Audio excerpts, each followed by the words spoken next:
Welcome to NarrativeNook audio tales where enchanted stories come to life. If you enjoy our stories, please subscribe, like and share to support our channel. Enjoy listening. Suddenly, Angela flared up upon hearing his words. "Richard, don't tell me that you..." As soon as she said that, that was the last straw for him, and he threw all caution to the wind. He narrowed his eyes and spoke up hoarsely, "Of course not." "Then, prove it to me." She wrapped her arms around his neck and refused to let him leave. "Otherwise, I'll get someone else to prove themselves to me." Instantly, Richard's eyes darkened and he suddenly felt a strong urge rise up. At that moment, he lowered his head and spoke with dominance, "How dare you?" Immediately after he said that, he proved himself through his actions, planting multiple kisses on her lips non-stop. The warm morning sun rays landed on the face of the girl, who was sleeping soundly. It felt like a morning call for her. However, she was worn out and continued to laze in bed. Refusing to get out of bed, she avoided the sunlight by turning around and instinctively snuggled into the man's arms, continuing her sleep. The man who had woken up earlier wore a tender expression on his face as he admired the features of the girl sleeping in his arms under the glow of sunrise. He could not contain the smile from appearing on his face. At that moment, a loose tendril of hair slid down from her forehead and he gently tucked it back behind her ears. Distinctly, he heard her mutter, "Richard, I've had enough." He tried hard to stifle his laughter as he replied in a hoarse voice, "All right. I'll stop." His words caused her to gradually widen her eyes as her eyelashes fluttered. Instantly, his exceptionally handsome face appeared in front of her and she noticed he had a satisfied smile on his face. She then reached out and covered her own face with her hands. After switching off the lights last night, every sensation she felt was in the dark, but right now, they were shown by the sun rays and she could not help but redden in embarrassment. Although just freshly woken up, she instantly regretted her actions last night. She regretted questioning his performance ability, which prompted him to work extra hard to debunk her doubt. As a result, he had not given her much chance to rest throughout the night. She recalled the words she had told him the night before. "Captain Lloyd, please. Richie, stop." Nonetheless, Angela had experienced a night that she was reluctant to recall. "What's wrong? Weren't you a little daredevil last night?" Richard chuckled in a low voice and planted a kiss on her forehead. At that moment, she planted her face into his arms. "How dare you bring up anything from last night?" He could not contain his giggle as he glanced at her tenderly and with full resignation. "I couldn't help it. After all, I had been suppressing myself for the past 29 years. As soon as Angela heard that, she laughed gleefully. His words were a clear indication that this was his first experience too. Come to think about it, I've scored. Hold on. This is my first time too. Are you for real? You're not lying to me, are you?" She lifted her bright red face and she looked enchanting under the morning glow. At that moment, Richard felt a flutter in his heart as he ruffled her hair. "I will never lie to you."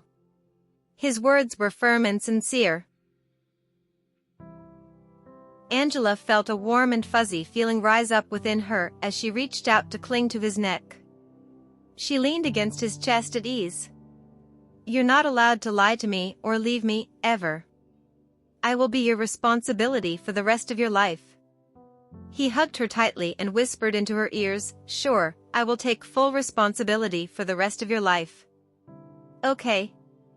I want to be hugged tightly to sleep by you every night from today onward." She lifted her head and looked at him with doe eyes, looking innocent yet seductive. "Sure." He dropped a kiss on her forehead and noticed that the blanket had slid off her body. There were some reddened marks on her skin and he kissed the spot with a distressed expression. Angela lowered her head and saw that too as she blushed. "You were so rough last night." "I'm sorry." Richard apologized in a hoarse voice. "I'm thirsty and I want some water." Indeed, the spoiled princess could not shake off her habit overnight. Fluttering her eyelashes, she looked at him with indication for him to fetch her some water. The man smiled in response and stroked her on the nose before getting up. As soon as he rose, his firm and well-toned back was revealed to her. Angela saw his back and her eyes widened in surprise instantly. Subsequently, she blinked and shifted her eyes guiltily. His back was horrific looking. It must be some wild cat that did that. She would never admit to inflicting such wounds on him. She recalled the past events and realized that it seemed to have been her own doing. Within split seconds, her face flushed redder than ever. How did I even do that? By then, Richard had brought a glass of water over for her and personally held the glass to her mouth. Get up. Let's go for breakfast. Are you in a hurry to head home? Asked Angela. I'm not. How about staying for another day? I just want to spend some time with you right now. She refused to give up this chance to be with him. After all, she wanted to give him some sweet memories to recall if he really went off for the mission. Sure. He nodded and agreed. After breakfast, they took a stroll outside until Angela felt tired again, so they went back into the room to take a nap. She wanted to hug him as she took a nap, but it was then the man's urges returned. She was quite a naughty one as well. Despite being well aware that Richard was trying hard to suppress himself, she purposely tried to provoke him. Once again, she was held beneath him as he straddled her. Richard, don't you dare. However, her cries of protest were instantly muffled by him and the intimacy level in the air gradually intensified. I love you. Angela heard his hoarse voice confess his love and she beamed widely as she became submerged in the passionate throes. They stayed by the seaside for 3 full days and Richard sent her home after their trip at last. Along the way back, she could not help her emotions and stayed silent. She was so happy for the past 3 days, but after the happy moments, she knew that she had to accept the fact that he was due to leave soon. She was aware that Richard's expression had tensed up after the phone call he received, so she knew that he had to depart for his mission soon. After entering the town area, her heart clenched even tighter as they approached her home. At that moment, the man decided to speak up. Angela, I've got something to tell you. Angela heaved a tiny sigh as she thought, ultimately, he's going to be forthcoming with me, huh? You don't have to say anything. I know what you're about to say. You're about to embark on a dangerous mission. She lifted her head and glanced at him with a worried expression. At that moment, Richard was slightly stunned. How did she find out? Your mom told me about it. I have no intention of stopping you, but all I want is for you to return in one piece. She looked at him unwaveringly, yet there was an expectant glimmer in her eyes. I want you to come back to me safe and sound. Richard parked his car by the front of her house and glanced at her hopeful, little face before reaching out to stroke the back of her head. Don't worry. I'll definitely come back safe and sound. You must keep your promise. Angela's eyes were red-rimmed at that point and she could not seem to stop herself from tearing up. Over the past 3 days, she had tried her best to avoid thinking about this matter, but she knew that she had to face it ultimately. I promise I will, he responded solemnly. I need you to swear.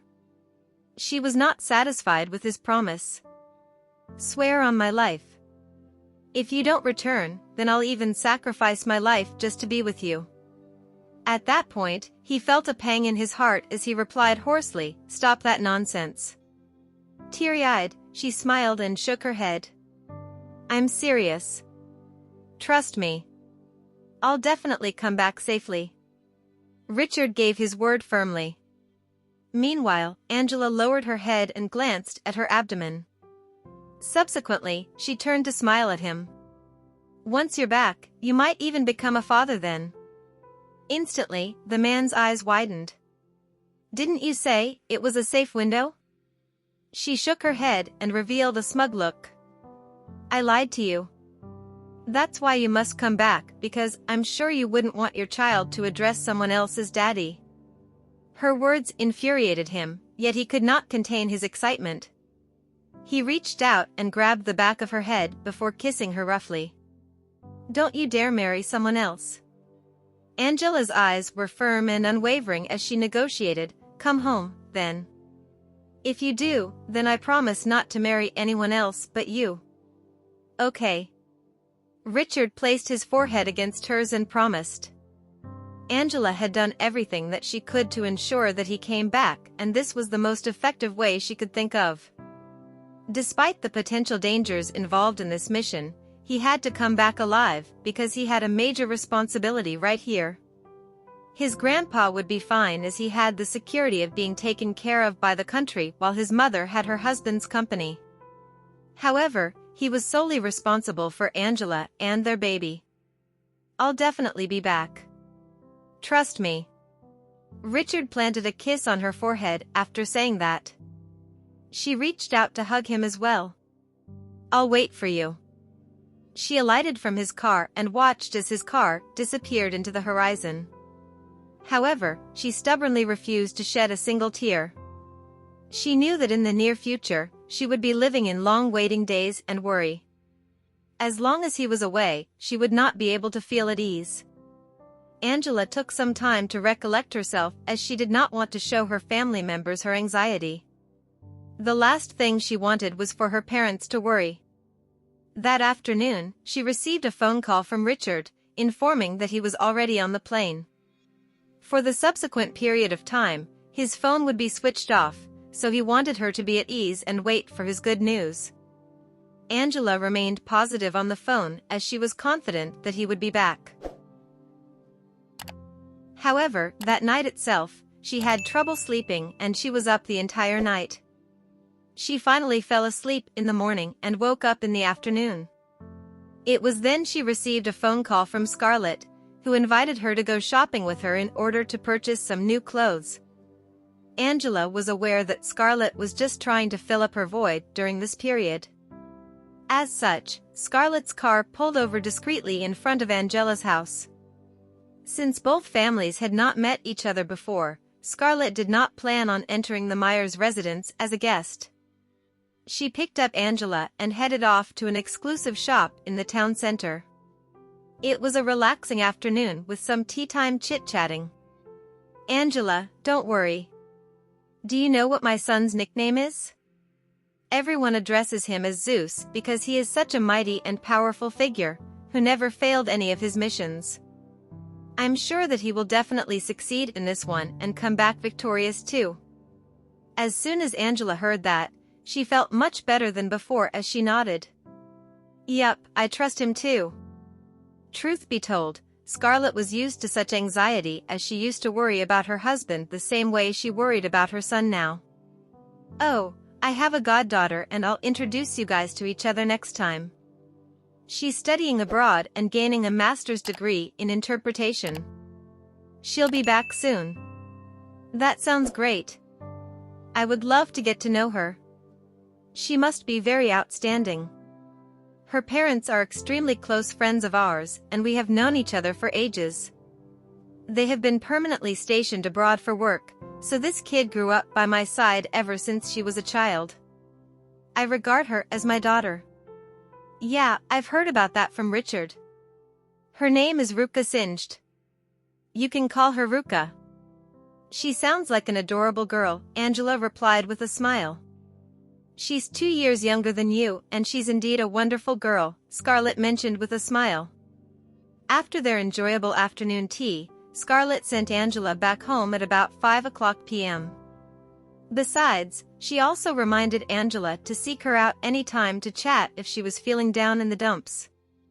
At that point, Angela felt her spirits lifted significantly and she knew that she should not continue to wallow in self-pity. She had to keep her spirits up and wait for Richard to return. He had an invincible presence in her mind, so she trusted that he would definitely be able to overcome everything. Meanwhile, in a distant gorge far away from the town center of Laukreist, several black-colored SUVs silently traveled through the forest in the dark. The cars in the fleet were covered with green fabric as camouflage, and they were practically invisible to the eye. Send our striker team ahead to scout the route. An instruction from their captain sounded through the headset. At that moment, the car came to a halt and a young man sitting next to the captain opened the car door and alighted. Roy grabbed the man's wrist. "Richard, why are you getting out of the car?" "Captain Anderson, I'll join the striker team." "Get back here immediately," Captain Anderson instructed sternly. "You're not allowed to go. I know that you have received instructions from my uncle to keep me safe, but my job here is as one of your men and I'm not here to be protected." Richard finished his words and struggled out of Captain Anderson's grip before leaving the car. Captain Anderson had no other choice and he could merely watch as the striker team disappeared into the dark. "Captain Anderson, this mission is much more difficult than the others. I heard that there are a few hundred men guarding the place, so the chances of us succeeding in rescuing Professor Tesla are quite slim. Professor Tesla must not end up in their hands." There was a determined look in Captain Anderson's eyes as he looked toward the darkened area in front. "Even if we end up with his dead body, we have to bring him back regardless." The stars in the sky were shrouded by thick clouds and the ground was rocky and uneven. There was a blanket of snow and the temperature on the ground was near zero. At that moment, several dark figures marched through the snow and their eyes were set on a cave with a slight glow not too far away from them. The spot where the hostage was kept captive was a strategic cave that could be easily defended but hard to attack. "Captain Lloyd, this is the furthest we can get. There are a few people standing guard, so we can only launch the drones." "All right." Richard nodded. It was then that they launched the drone and it darted ahead like a black-feathered bird cruising silently in the dark. It arrived at the upper part of the cave and observed the terrain of the surroundings. The drone hovered in the air and suddenly, crack! The drone broke into pieces and disappeared down the bottom of the ridge. "We're exposed. We have to leave," someone spoke in a low voice. In the meantime, there were gunshots near the cave with a hail of bullets fired in their direction. The men on the snow-covered ground quickly scrambled for cover. "We've been exposed. Retreat." The team leader gestured a retreat sign. Instantly, every member heeded the instruction and retreated, but one of them remained in position. "Captain Lloyd. You leave." "Captain Lloyd, what are you trying to do?" "Retreat." However, Richard's figure had disappeared in the snowy darkness despite the team leader's instruction. "He's such a daredevil," the team leader retorted in a huff as he led the team away temporarily. The team leader then returned to the hiding spot of their main group. Inside the car, he had just taken a sip of warm water when Captain Anderson interrogated him. "Why isn't Richard back?" "I told you to make sure you bring him back." "Are you going against my order?" "Captain Anderson, he is of the same rank as you and I'm just a little team leader. I wouldn't be able to make him follow my instructions." The team leader felt quite aggrieved. "I've heard of this guy, Richard Lloyd, here. He has never followed any instructions," one of the older team members piped up. "If he had heeded instructions, then it would be virtually impossible for him to get to my rank at the age of 26. Captain Anderson heaved a sigh. "Maintain constant contact with him. Perhaps he would be the key to this mission. He must not get into any danger. Otherwise, it would be quite tough to explain things to the Vice President. We've got to work seamlessly to support him. This brat is always causing trouble for me." After Captain Anderson finished saying that, he instructed his subordinates to keep the communication system on the whole time and they were told not to miss out on any piece of information from Richard. Amidst the flurry of gunshots, there was a figure barehandedly climbing up the middle part of the cliff and he looked like a feral wolf as he inched closer silently. Half an hour went by, and the fleet of cars lying in ambush in the deep part of the forest was now covered in a thick layer of snow. Inside one of the vehicles, Captain Anderson kept his eyes on his subordinates and watched them tap away on their computers. Finally, one of his subordinates turned to look at him with a resigned expression. "We haven't been able to receive any information on Captain Lloyd. Perhaps he has switched off the communication system, or there must be a transmission disruptor set up in the cave. Darn it. Does that mean we won't even know if he's dead or alive?" One of the fiery-tempered team members cursed in a low voice. "Don't panic. I trust that Richard would not lose his life that easily. I have the utmost confidence in his capabilities. But then, we've just experienced the other party's artillery power and they're very strong. They've also employed all of the finest mercenaries in their team, which is why we're unable to approach them now. We should have faith in Captain Lloyd and wait for news from him. Let's come up with another tactical plan if he doesn't end up contacting us." The gloomy and heavy clouds descended upon the area, and the exterior part of the main cliff was covered in a layer of icy snow. Meanwhile, another flurry of heavy snowfall dawned from the sky. Presently, the men in charge of guarding the entrance repeatedly cast breath on their hands to warm their palms, and one of them was dunking the water bottle into his mouth. However, he realized that the flask was empty, so he could not contain his irritation as he muttered angrily. Subsequently, he gestured to his teammate and lifted his flask to indicate that he was going inside to fetch some water, after which his teammate nodded at him. The man had just entered the cave when the other man standing guard instinctively started to move and stretch his muscles. As he felt a little rock hitting his head, he lifted his head to check on the situation before a dark figure suddenly plopped onto him from atop. Crack! The man had lost his life with a twisted neck. His military coat and furry hat were swiftly removed by the mysterious man as the dead was rolled off the cliff like a sack of potatoes. The thirsty teammate had just returned upon filling up his flask when he noticed the man standing awfully near to the edge of the cliff. Out of curiosity, he asked in Spanish, "What's going on?" Immediately after the next second, his mouth was muffled by a large palm and a sharp knife was swiftly plunged into his chest at lightning speed. His eyes widened as he tried to reach for his gun, but his hand dropped lifelessly halfway. Subsequently, his body was rolled down the cliff silently like his teammate. The dim lights hit them, and underneath the furry hat, it was the face of a handsome man. The man had a tall nose bridge, his brows were deeply furrowed, and there was a dark expression in his eyes. With that, he was surrounded by a sharp and cold aura. Richard pressed down the edge of the hat and walked into the cave naturally. There was only one path to enter the cave, and it gradually expanded as he walked inside. Finally, he arrived at a large cavity that could fit 100 men. The site had already been turned into a fully functioning living system, and there were hundreds of mercenaries currently seated in groups as they chatted relaxedly with each other to kill boredom. Each of them carried weapons on them to handle any unforeseen circumstances.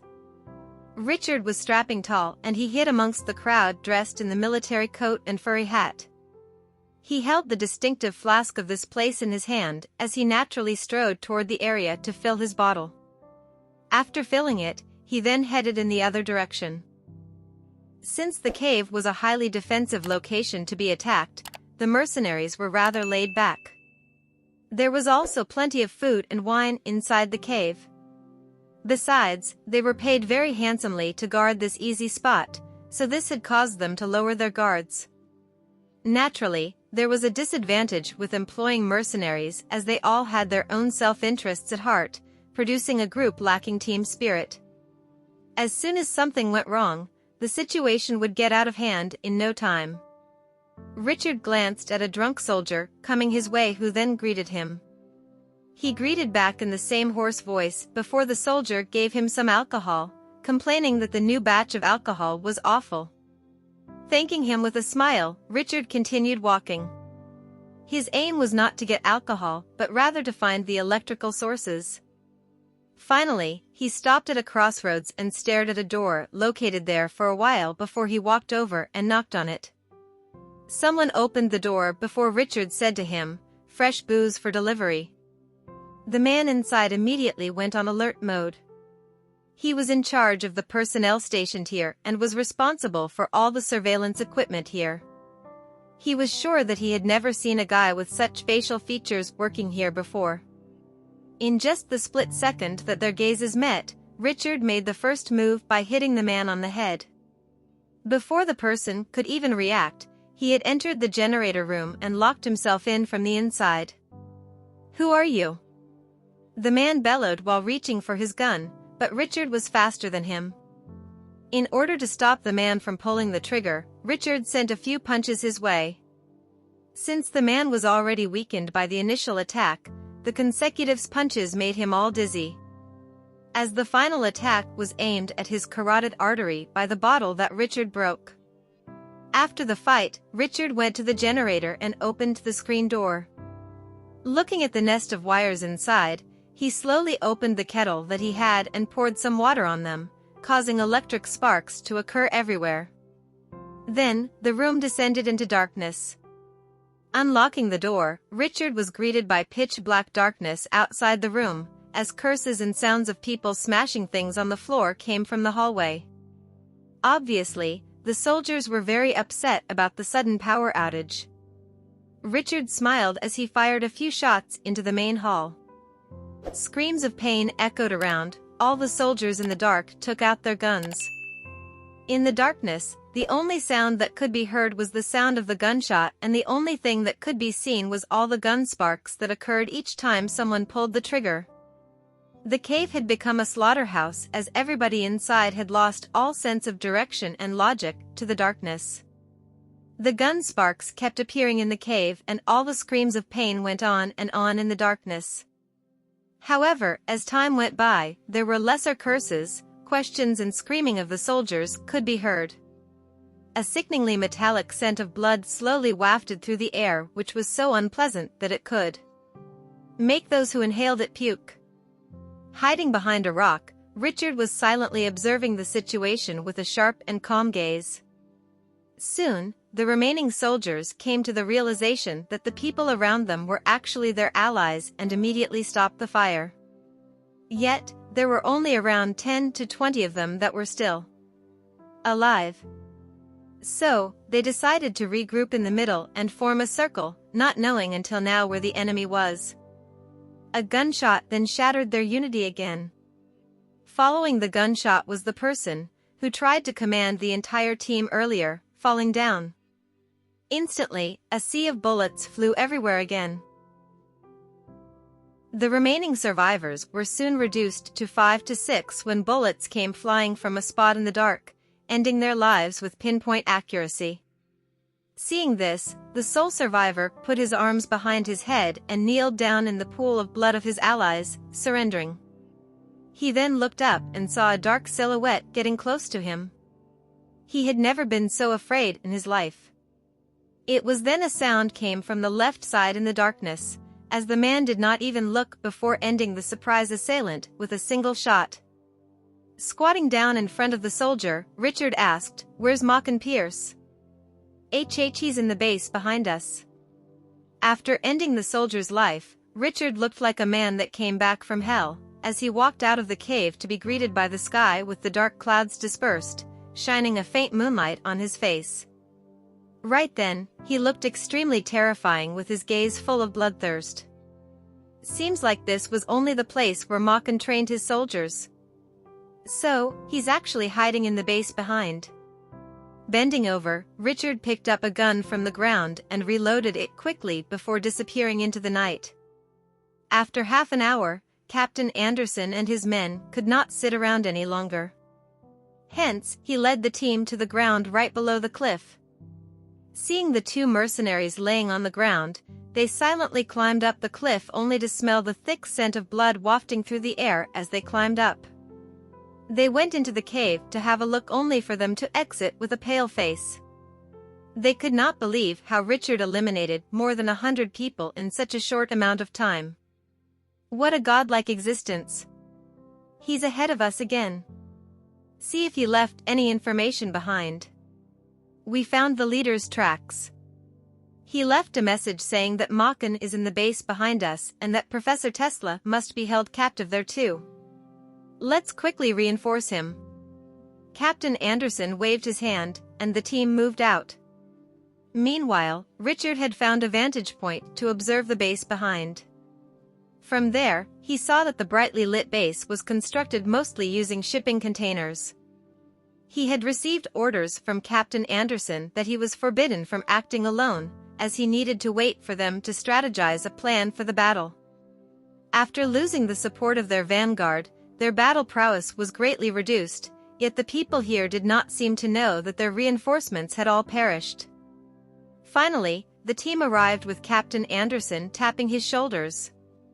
Even though they did not exchange verbally, the gaze from Captain Anderson told Richard that he was grateful for his actions. Because of him, they were one step closer to accomplishing their plan, and the hope of victory increased. Drones which were as small as the size of a dragonfly were sent out, and they were maneuvered silently into the base. There are around 30 soldiers. We have to move fast. Machen might find out that his vanguard has been eliminated. If that happens, he might get rid of the professor.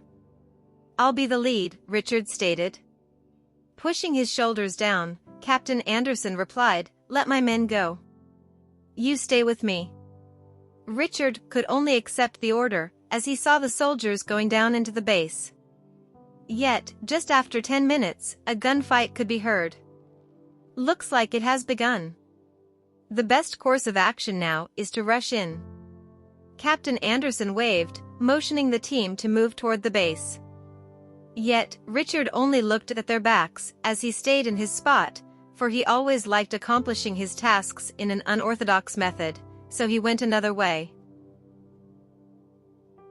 At that moment, all the soldiers' attention was focused on the front side, with the back of the base being a weak point for infiltration.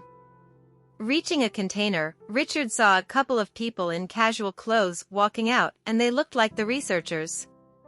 His sudden appearance had frightened them and caused them to raise their hands up in the air. "Where's Professor Tesla?" Richard had a wolf-like gaze. The two researchers pointed at a container. "T there. Scram if you want to keep your lives." Richard let them keep their lives, with the two of them running to the nearest car and driving away without looking back, since they were also brought here against their will in the first place. Closing in on the container Albert was in, he opened a window and looked in to see a hastily constructed lab that was well lit, with the professor being under surveillance. It was then Richard noticed a man standing beside Albert. The man was in his 50s and had a head full of hair in the color of his age, with a heavy bloodlust. It was Machen, the person whom Richard wanted to kill the most. At that time, Albert was clumsily packing the documents with a gun being pointed at his waist, forcing to do as he was told. Richard wanted to end Machen with a single shot right then, but he had to suppress his hatred if he wanted to keep the professor safe. In the end, the group of people packed up and left for the nearest helicopter. Feeling it was now or never, he decided to get rid of the soldier closest to Albert in a corner, making him turn back in shock, as Richard said, "Professor Tesla, I'm here to save you. Come with me." Albert hid behind Richard immediately as Machen, who was in front, turned around with a menacing glare before aiming his gun at them. Another gunfight was approaching, and Machen sensed that circumstances had worsened, so he had to flee first. However, he turned around in the midst and shouted fiercely, "I will remember your face." Richard left Albert in the care of his team behind him before sighting Machen's helicopter slowly ascending and rushing to chase it down. "Captain Lloyd, come back. Stop chasing it, Captain Lloyd. Are you out of your mind, Richard?" Despite their demands for him to stop, Richard jumped without hesitation. He gripped the helicopter's landing gear and went up into the air with it. "Follow it quickly. We must save him." Richard was not fearful even though he was in the helicopter. Machen, on the other hand, was about to call someone when he discovered an unexpected guest on board, and it was that young man. He grabbed his gun and fired it, shattering the door to the pilot's cockpit. On the other hand, Richard glanced at the altitude and immediately shot the pilot.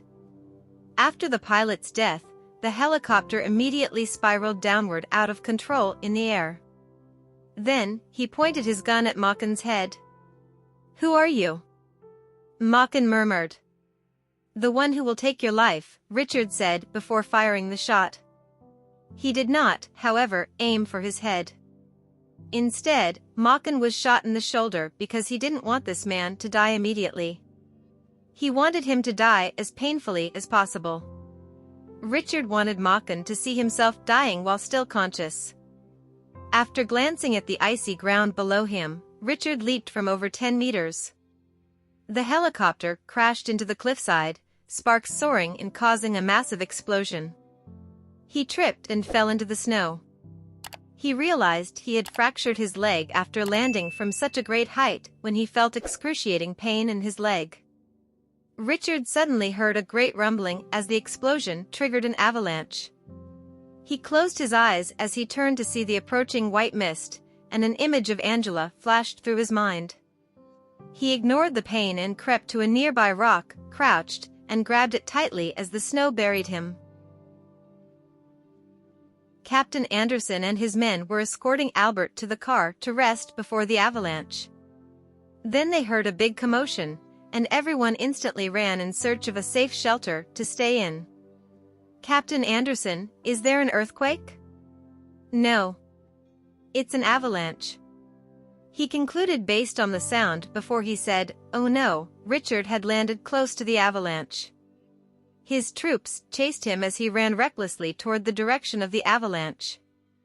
Then, they saw the valley had been buried by snow, leaving only a little ridge visible. "Richard!" Captain Anderson shouted loudly. Anxious, he was unable to determine his last known location. "In our assessment, Richard should have landed somewhere near there." When one of the men pointed in the direction, all they saw was a snowy meadow, leaving them with heavy hearts. A person's chances of survival were minimal in an avalanche. Even if they were still alive, they were buried beneath the snow. "Grab the equipment. Get his location, quick. We must rescue Richard." Captain Anderson yelled and instructed his men, "Drop whatever you're doing and join with the rescue. He must still be alive. I don't think he's dead for a second. He's tougher than any of us." The team grabbed the equipment and began looking for his location. "Captain Anderson, I believe Richard is buried quite deep. Nothing is detected by the sensor." Captain Lloyd might be. The team member could not continue his conversation since he was upset that the device was not getting any signals. "Just continue. Carry the sensor with you as you go. Richard must be in this location." Because Captain Anderson had told the vice president that they would return in one piece, he was unwilling to give up even the slightest possibility of survival. The team members began to walk around the area while holding the sensor. Even though their fingers and toes were numb from the cold, they kept going. Captain Anderson had been shot in the shoulder during the gunfight. He felt depressed just now, partially kneeling on the ground, and wished he could at least catch a glimpse of Richard's body. However, due to the lack of news, Captain Anderson would be unable to return Richard's body home. He punched the snow ground as tears welled up in his eyes. "Richard Lloyd, you're a moron. Everyone thinks you're divine, yet you're still human in the end. How could you have died at such an early age?" Everyone fell silent when they saw their captain break down, knowing that Richard's chances of survival were close to none. Nobody could possibly survive an avalanche. In fact, he leaped from a helicopter tens of meters above the ground. Even if a person was physically fit, their legs would surely hurt. "Don't be like this, Captain Anderson. Captain Lloyd is our hero, and we all respect him." One of the team members comforted Captain Anderson. "If we want to find him, we'll need an excavation. Otherwise, another team member became distraught for a little moment. Captain Anderson punched the ground again, obviously in deep sadness. Then, a team member yelled, "There's a signal here. There's a signal." They all raced over when they noticed a weak continuous signal from the sensor, indicating that it was Richard. Captain Anderson ordered, "Dig fast." Some team members went back and grabbed shovels. Those who could move around dug based on the signal displayed in the sensor. Finally, they dug about half a meter before a hand emerged from the snow, which made everyone cheer. They continued searching until half of Richard's body was exposed. He looked like a warrior in the snow with an invincible spirit, breaking free from the terrible situation. Thank you for listening. If you have enjoyed this story, please like and share so others can see it too. Also hit the subscription button and notification bell so you can be notified on our next release. Thank you for your support. God bless you.